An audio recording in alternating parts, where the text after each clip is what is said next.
It is my pleasure and my honor to introduce our keynote speaker. I think you can look online and find Ron Bartek's resume pretty easily, which is impressive in itself. But I really don't want to talk about that, and I really don't want to talk about the accomplishments that Ron has made, because he's going to talk about it, which I hope, which he's not. This is what he's not going to say.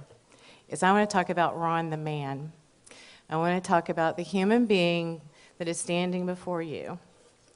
Ron is first and foremost a family man. He is a man who is educated, he's intelligent, but he's a father who wanted to make a difference. And Ron went to D.C. when he found out that he had a son who had Friedreich's ataxia, and began to look to see what kind of funding was available, and started pulling people together, and the right people together, because like us, he loved his family. He loves his family. Ron has an impressive resume, but again, he's an impressive person. When we first started out the foundation, we knew that we wanted to save time, we wanted to save money, because that would save lives. And so we asked all the smart people who they would recommend that we speak with that were difference makers. And when we talked to, regardless of who we went to at the NIH or peer agencies or scientists that were brilliant, a lot of them are in this room too, is Ron Bartek. So we thought, we're going to reach out to Ron Bartek. Called him. We didn't know. Kate was the first one to get in touch with Ron. And, we're thinking, okay, how do we approach this man? He's really important in D.C., and he knows all these important people, and maybe he's not going to talk to us. He was genuine and kind and welcomed us with open arms, met with Kate, gave us inside connections, gave us tips. He sat over today, and many of our families got to see the human being that Ron was by giving suggestions that would help us on our way. He introduced us to people that we needed to know, and he always had a place at the table for us that we needed to be seated at. He is the one who brings people together. He's one of the greatest collaborators I've ever seen. He has a brilliant mind, and he leaves no one behind. And despite the fact that he lost his son, he still continues to bring everyone along, and he's never too busy to grab someone's hand to help him along the way. But he will leave no one behind, and failure is not an option to Ron. A difference will be made in this generation because Ron Bartek was here. And Ron Bartek, I have to thank you for pressing forward and allowing us to be a part of your group and your family so you could bring us along. And everyone in this room owes him a measure of thanks, because we are where we are because he helped us get here. Thank you, Ron.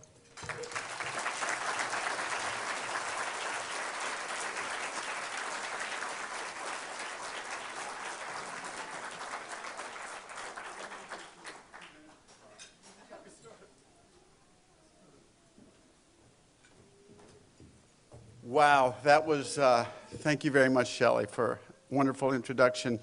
Probably the nicest thing that's ever been said about me. So much so that I think my mom must have written all that. And how did you get her address? So no, it's just been a wonderful collaboration from the get-go, as Shelley said.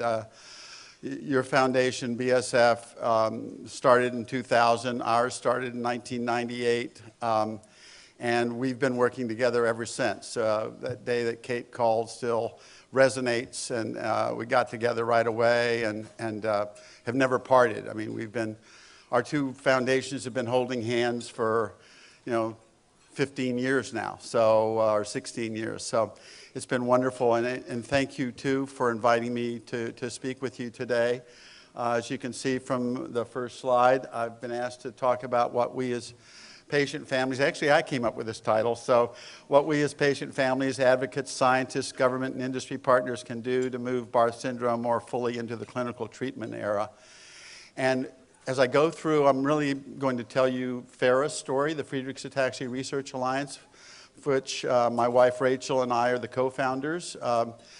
We founded it, as Shelley indicated, in 1998, 1997, 1998, the year after our son was diagnosed with FA. You'll see as I go through that our diseases have a good deal in common, Barth and Friedreich's. Our foundations have a great deal in common. Our challenges and our solutions have a great deal in common. So I'd also like to thank your organizers for inviting me. I'd like to thank the McCurdy family for sponsoring this luncheon that permits me to do so.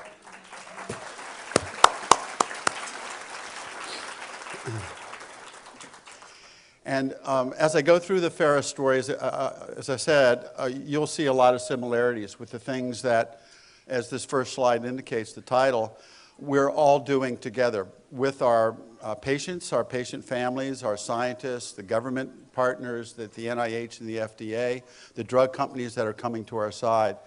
But most importantly, we're doing this with you guys, the families that are in our hearts. The other thing you'll recognize about these two organizations that represent very few patients. I mean, here you've invited somebody that represents a few thousand patients to talk about your foundation that represents a few hundred patients. And as I heard Matt Toth quote Steve McCurdy, my first day here, the Barth community is punching way above your weight class, to coin an old boxing expression.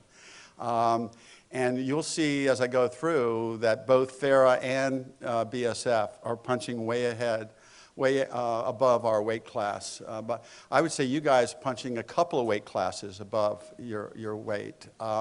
Because if you look at a couple hundred patients in the world that you know of, to see the progress you've made in just 16 years is phenomenal.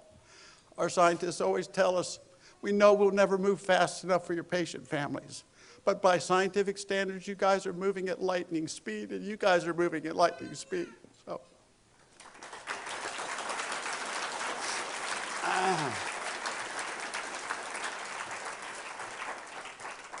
Well, that didn't work out real well. Okay, so a little bit about FARA, the Friedreich's Ataxia Research Alliance. In 1997, our son Keith, who was pictured in the middle of that first photo, was diagnosed with Friedreich's ataxia. We'd never heard of it before, so we sat down at our computer that night and pre-Google and said, what in the world is Friedreich's ataxia and what do we do about it? What we saw was our son was going to get very sick very fast. He was going to lose some vision, hearing, speech. He was going to get severe scoliosis or curvature of the spine, requiring implantation of metal rods to get him and keep his spine straight. We knew he would lose strength and coordination in all four limbs, so he'd be in a wheelchair by his mid-teens. We knew he would have a much increased risk of diabetes. And most condemningly, he would have a serious cardiomyopathy that would be most likely the cause of his death. And all of that happened. Unfortunately, he was diagnosed at age 11, and we lost him to congestive heart failure 6 years ago at age 24. So we saw all that bad news. We saw one piece of good news. Like the Barth gene, the Friedreich's ataxia gene was identified in 1996. And so there were my wife Rachel and I sitting in the Washington, D.C. area, both of us working on Capitol Hill. We looked at each other and said, maybe we're supposed to do something about this. The gene was just identified, so maybe if we formed an organization, we saw that there were no organizations devoted entirely to our disease, especially funding research in our disease. So maybe if we were to form such an organization and raise enough in the way of resources, we could make a difference. So we set about to do that. We knew from online searches that there were a few thousand American patients, maybe 3,000 to 5,000. We knew there were maybe 15,000 worldwide. We knew, too, that none of them knew each other. There was no connectivity, no connective tissue. We knew that most of them, like us, must have been really confounded by this diagnosis and feeling alone and isolated. So we decided, an organization would be a good idea. So how did we get started? We concluded that it was time that the world needed an organization completely devoted to funding the research in this disease. We knew nobody else was out. There were a couple of other organizations that were giving, a very small amount of money. We found 3 scientists had been funded to do research in our disease the previous year. We knew that wasn't enough, so we assembled the 3 leading scientists that we could find, including the one credited with finding the gene in the year earlier, and 2 others that could spell Friedreich's ataxia, and we decided we needed to grow that field, and we used those 3 scientists to provide our scientific direction. And we assembled 8 other lay people like ourselves, including 7 parents like us and 1 adult patient, and we formed the board of directors, including those 3 scientists, in 1998, a year after our diagnosis. We knew that the big challenge initially would be to grow the field, and the way you grow the field is assemble the field, just as you guys are every 2 years here. So when I first asked the scientists, what can we most and best do to help you, he said, get us together. And so congratulations for figuring that out so quickly, too. We've assembled the field 5 times. We did it first a year after we founded the organization in 1999. And we were able to identify 80 scientists around the world, 15 of whom were right there at the NIH, who again could spell our disease. And some of them were even devoting some lab time to our disease. And we kept them there for 2.5 days. No drug companies were interested. You're too rare, you're on your own. None of them came. Many were called, none were arriving. And we got one other patient organization to show up. It was the National Ataxia Foundation. And so we had 80 scientists, a handful of families that were helping us organize and were on our board, and no drug companies and one other patient advocacy group. Fast forward to last year in Windsor, England, right outside of London, we held the 5th International Scientific Conference. That one in '99 was the world's first international scientific conference on Friedreich's ataxia. We held the 5th one last year in Windsor, 350 scientists, a dozen drug companies, all of them, the drug companies helping us pay for the conference. We had 10 other advocacy organizations helping fund their national contingencies scientifically. We did that for 4 days. So the key word in all of that became collaboration. We became true believers in public-private partnership before. It was sort of like, I was country before country was cool, the old song. We were public-private partners before that was a cool concept. And it's just absolutely fundamental to progress, especially in a rare disease like Barth or FA. We knew, therefore, that we needed to collaborate right away with the NIH and the FDA. Fast forward to now, when they see Barth Syndrome Foundation and the Friedreich's Ataxia Research Alliance as model organizations. We often get asked by the NIH and the FDA to come brief other advocacy organizations, to come brief at the FDA. We've given briefings to their review divisions, to their symposia that include review divisions and industry partners, pharmaceutical companies and so forth. So we've always believed in the philosophy, if you want to get something done at the NIH or the FDA, far better and more effective to do it with them than to them. And, it's just proven to be absolute, not just gospel, but it works. So we continue to collaborate, of course, with industry, academic scientists, patients and families, and the U.S. Congress. So our slogan has been, if you are interested at all in Friedreich's ataxia, if you at all share our interest in this disease and trying to treat and cure it, and we're not collaborating with you, it's because we haven't found you, but we will. And that too has worked very well. So how did we decide to translate that way of getting started into actually being effective? I heard a drug company CEO speak at about that time, and he said, and you've probably heard this part of the story, rare diseases were getting more attention from big pharmaceutical companies and little pharmaceutical companies because all the common diseases were very crowded space. All the patents were running out on the big blockbuster drugs. They thought if they got into the rare disease space, they might be able to treat a disease and gain a reputation from that and gain technology from that would be profoundly beneficial for other diseases, rare or common.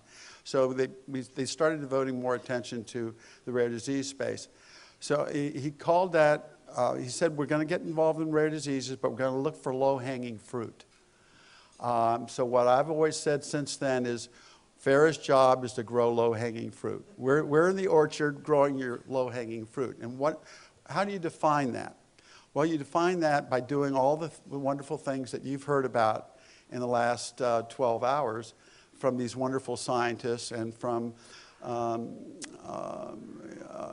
Kate and Mark in that session next door, is you're getting together animal models like the mice that the scientists were excited about next door. You're getting together cell models like the IPS, the induced pluripotent stem cells that model your disease. So you have assays in which to test new therapeutic approaches. You are building a patient registry. You are beginning to build a natural history database, which I find, I was going to stand up here and say it's a pleasure to be with you. It's not a pleasure. It's exciting to be with you. I see where you guys are going, and we've just been there. And you just, you can't imagine how excited you're going to be in a year's time. You guys are doing all the things you need to be doing, and it's going to work. By the end of the day, we're going to treat Barth, and we're going to treat FA, darn it. So.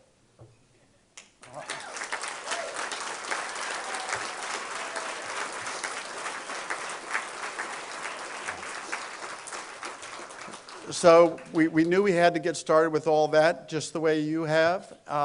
We've built the world's largest patient registry for our disease. It's global. We've got about 2,500 of our patients in it. So we have a few more to go.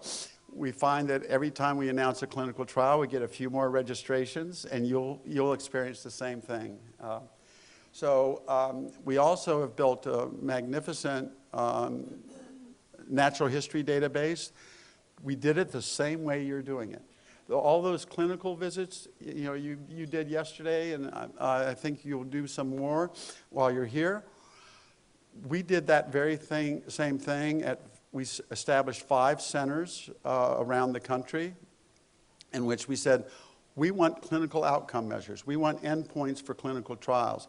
So we just gathered all the tests that we thought might be effective in measuring success or failure, measuring progression in our disease. We borrowed some from multiple sclerosis. We did a 25-foot timed walk as opposed to your 6-minute walk. And we got a dozen clinicians together and 14 patients, and did exactly what you were doing yesterday. We thank you. With the same protocol, all dozens clinicians examined our patients. They did a neurological exam, they did a 25-foot time walk, they did a 9-hole pegboard test, they did a visual acuity test, just like what you guys were doing. And that has grown to now 11 centers, 9 in the US, 1 in Canada, 1 in Australia, soon to be 1 in Brazil. And the people in Europe are beginning to use the same protocol to measure success and failure. It's led to a validated scale for Friedreich's ataxia that the FDA recognizes can be used as a clinical endpoint in our clinical trials. So that's the gold at the end of the rainbow for doing clinical trials. So congratulations for doing all this. Every time one of your patients sees one of these wonderful clinicians and those data are recorded, you are building a database that will draw more and more drug companies to your side. Because they will say, the FDA won't even let you do a trial unless you can measure success and failure. They won't even let you put a patient at risk. And how would they know if the drug works? You need to have a measure. Like the 6-minute walk, we saw data yesterday from Matt that showed from your meeting in 2014, right? You guys that did, how many of you did the 6-minute walk in 2014? So you never knew how important that would be, did you? And so now, when you do it the next time and the next time, and every time another one of your patients goes and does the 6-minute walk and does the other exams that you're doing, like I'd like to call it the tailor-made cardiac endpoints that Carolyn Taylor has been doing. I watched her yesterday. She's got discs on you guys from your echoes and your echocardiographs.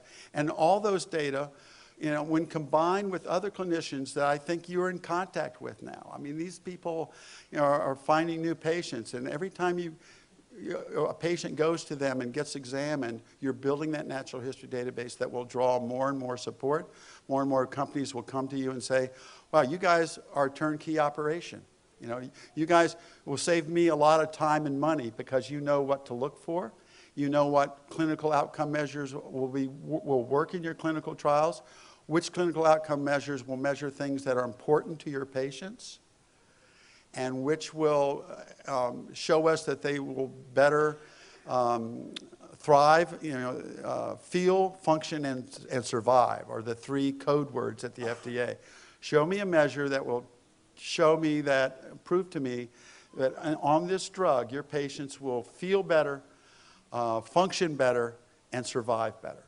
And so that's what you're doing every time so I encourage you to go to the appointment every time you have the opportunity. Get those data recorded. They will be assembled and provide powerful tools for clinical trials. Now we have 850 patients in our natural history database that have come to those annual exams. Some of them for only 1 year, we were the first year. Some of them have been there for 10 years. And so that natural history is a powerful tool.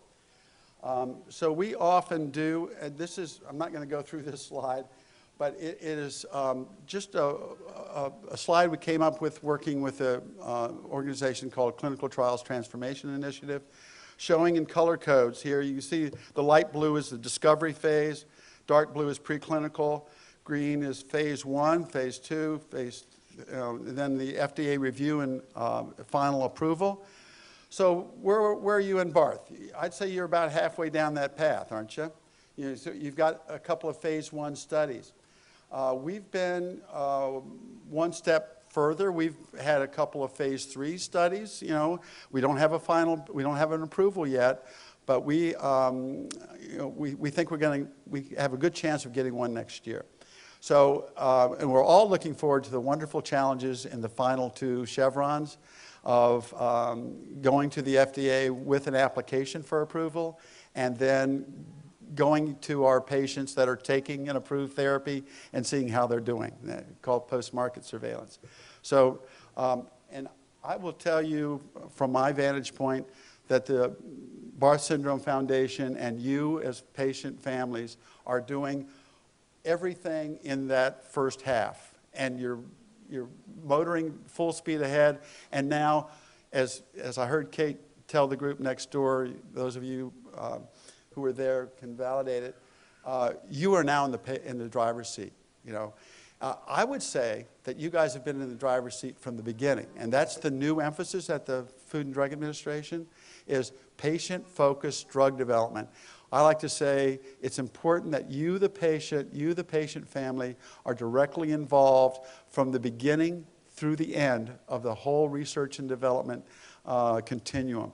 Without that, the clinical trials will never be a success. Even the basic scientists that were meeting next door while the families were over here, are all benefiting from being here with you today. You know, how many of our scientists have we heard they'd never met a patient before a conference like this, and those patients have changed their lives, and you are changing the lives of these brilliant scientists. They will know, and the drug companies will know why they're doing what they're doing. They're doing it for you, and we need to get you involved from the very beginning, as you have been because of this wonderful foundation, so that even the basic scientists are working on something, a target that was meaningful to you. And then the clinical scientists are developing measures from your examinations, from your natural history database, that you can tolerate. They won't try to load you up over a one-day period with more tests that you can tolerate. And so the trial wouldn't work because you'll be dead tired. So all those are important aspects, and we need you, the patient, and the patient family to be directly involved, passionately engaged, and getting your brilliant scientists and the drug companies that come to your side passionately engaged. So I'm not going to go through that slide, but here are the key points. FARA has now become the largest funder of FA research in the world. We're devoting about $5 million a year now to FA research, and I wish there were others doing the same. I wish the NIH were funding as much, or more. But like Barth, Matt was telling us yesterday about the amazing numbers, and this is where Steve's comment that you're punching way above your weight class comes in. You've got an amazing number of NIH R01 grants. These are multi-million-dollar grants to Barth syndrome scientists doing mouse models, doing iPS cells, doing the basic research that's necessary to identify potential therapeutic targets. So you are punching way above your weight class, and to just a couple hundred patients to have, how many R01s did you have? 8 or 9 R01s, so 8 or 9, you could say probably $15 million the NIH is devoting to you, for your 200 patients. That's phenomenal. You guys are really rocking and rolling.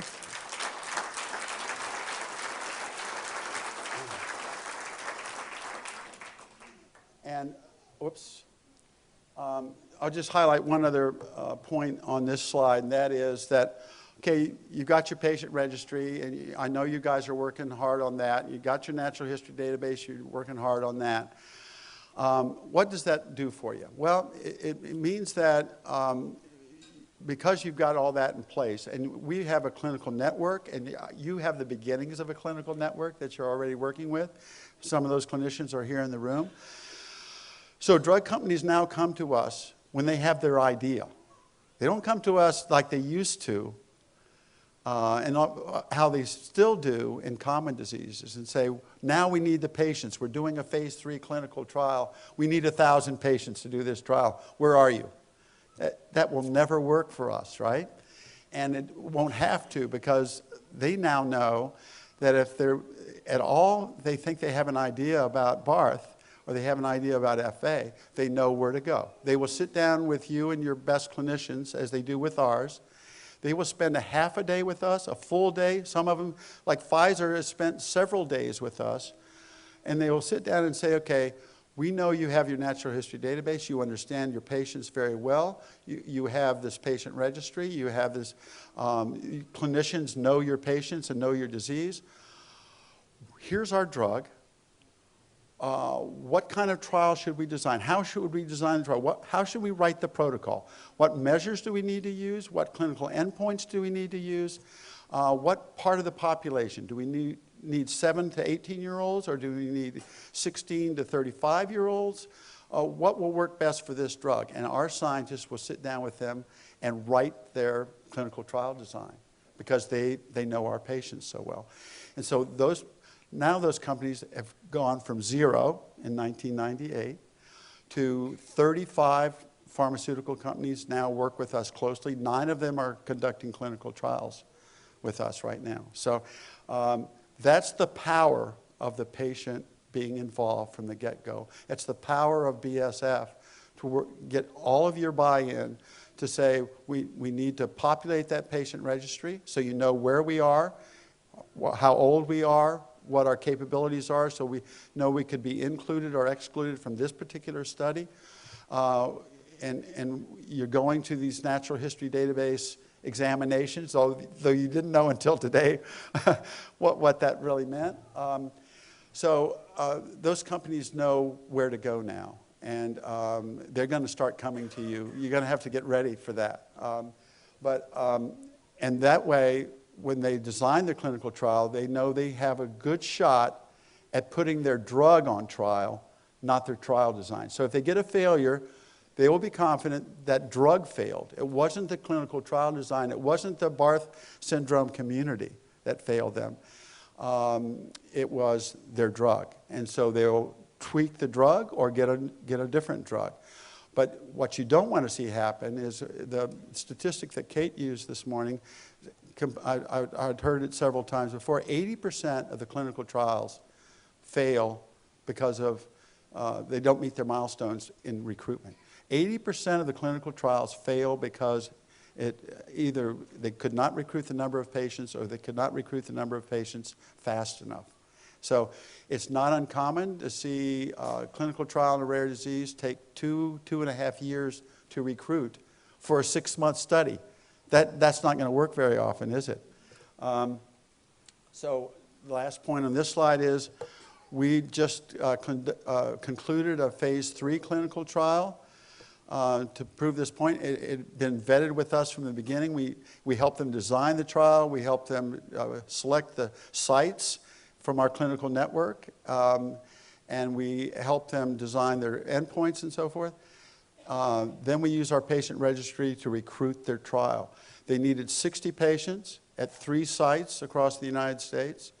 We got them 60 patients in 2 hours and 43 minutes. And they completed that trial a year later with no dropouts because the trial had been designed well enough with your patient's capabilities in mind. No amendments. You know, they didn't have to go back to the FDA, oh, this part of it didn't work, we have to redesign the trial. No amendments, no dropouts. They completed the trial on time, saved a lot of time and money. And so what's the result of that so far? Here's our treatment pipeline in 1998. Again, this was the year we were founded, and we had our first international conference coming up. There were only 3 mechanisms of action, no clinical trials. And we were looking at antioxidation, decreasing iron toxicity, and finding some way to elevate our frataxin protein levels, just as you're looking for ways to elevate healthy TAS enzyme levels. This is our treatment pipeline this year. So you can see we've come a long way, baby. We still don't have an approved treatment, but we now have 9 clinical trials ongoing. 2 of them are phase 3, final phase clinical trials. 1 of them is for a repurposed drug. So it will be completed in October. The last dose will be in October. And we sit down with that company all the time. They're big supporters. We will sit down with them when they have all the data in from our 4 sites across the country in our clinical network, our best clinicians. If those data look good enough, they will submit the application for biological license. It's a biologic to the FDA. That could become our first treatment. The beauty of your first treatment doesn't have to be profoundly, this one will not be curative. We know that from the get-go. We hope it'll be somewhat helpful. the beauty of it is you start treating your existing patients, and with that first treatment, you can go to the Health and Human Services Administration Newborn Screening Committee, as I've done once before, say we've got all the requirements now, we have our approved treatment, please get us on the newborn screening panels. You start identifying your patients at birth, you start treating them at birth with even that not profoundly beneficial drug for later stage patients. You defer their symptoms longer and longer. You give them increased quality of life longer and longer, and give you that much more time for treatments 2, 3, and 4. At the end of the day, we're going to have, we think, a combined therapy, a cocktail therapy. It won't be one and done. And by that time, we might even have an enzyme replacement therapy, a gene therapy. So that way, you not only treat your current patients, but you eliminate Barth syndrome in the next generation. Won't that be a wonderful day?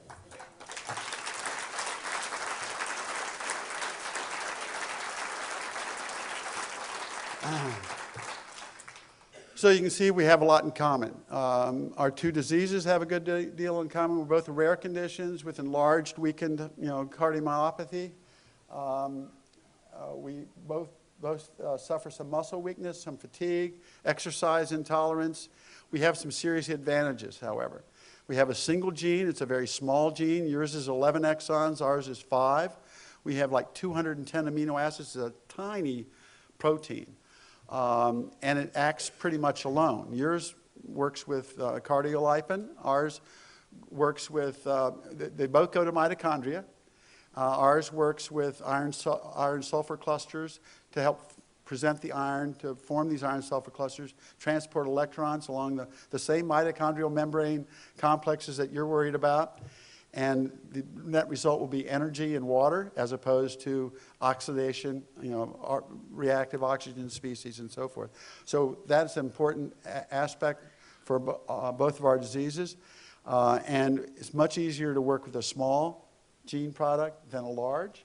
We're working in very similar ways to deliver active tavassin and active frataxin protein in very similar ways. And you couldn't do that with a large protein, a large enzyme. Another real advantage we have is your carrier moms have one allele that's carrying the mutation, and they're healthy and beautiful. We don't need to get your boys to a full load of tafassin. We don't need to get our kids to a full load of frataxin protein. They're getting about 10%, our patients are now. We don't have to get them from 10% even to 100%, a normal load. We can get them to 35, 40, 50%. They'll be like their carrier parents and carrier siblings. They'll be completely healthy. So we don't have to get them from 0 to 100. Let's get them from 10 to 40. And so the bar is a lot lower than for other diseases. And another advantage is you take gene therapy, for example. We don't have to delete the tafassin gene or the frataxin gene. It's doing its job, and it's producing some active tafassin, some active frataxin.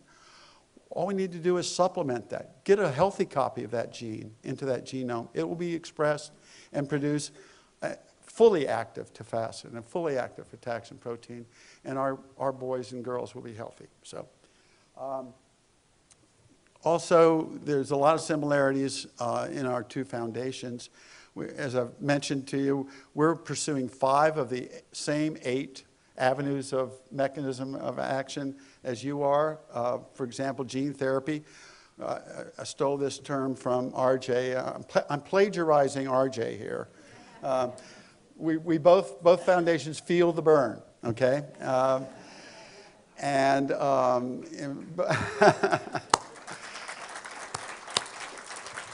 We both have the marvelous good fortune to work with that wonderful man back there, Barry Byrne, at the University of Florida.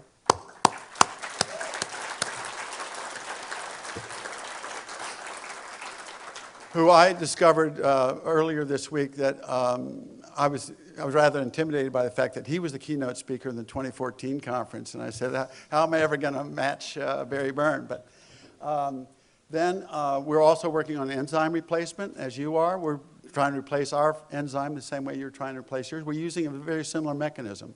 A peptide, a protein fragment that belongs in mitochondria in our case. We just load a good copy of our frataxin protein onto that peptide, and it takes it to the mitochondria, cleaves itself, leaves, exit stage right, and leaves our protein behind to do its job. We should have that in clinical trial next year. We're also working with repurposed drugs, like the one in phase 3 right now. It's already approved for 2 other pediatric rare diseases. We're hoping to be the 3rd. And we're working very hard on reactive oxygen species, antioxidation, scavenging, and we're working on a nutritional approach like you are.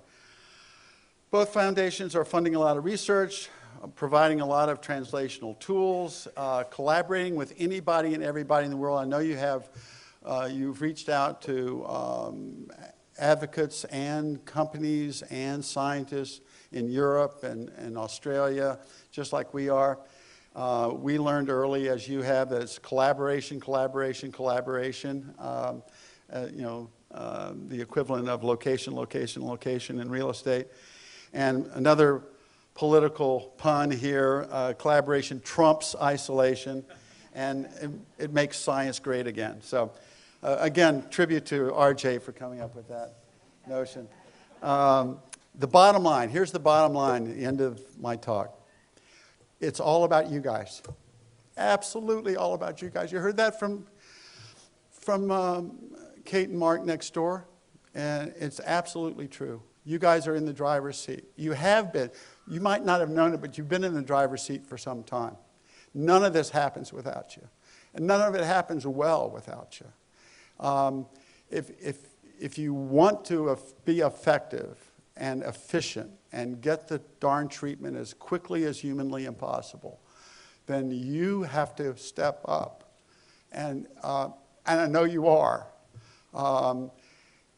Maybe you just didn't know how important that is. And when you step up, you get these wonderful basic scientists to work even harder, and they know what targets to reach because of you. And then your best clinicians will be examining you in advance of your clinical trial. So by the time you design a clinical trial with a company, you design the right clinical trial that will work and will give the drug a valid, viable chance of success, and you'll be able to measure the success. The FDA won't even let you start a trial if you can't show them that this will prove that the drug works. So I like to conclude almost every time with the same notion that you guys know that you're in it from the get-go, and you've got to be there at the finish line. And none of this progress is possible without you. So I always say to our community, we know from our experience that acting alone, there's very little we can accomplish. Acting together, there's very little we will not accomplish. We will treat and cure Barth and treat and cure Friedreich's ataxia with your help. Thank you.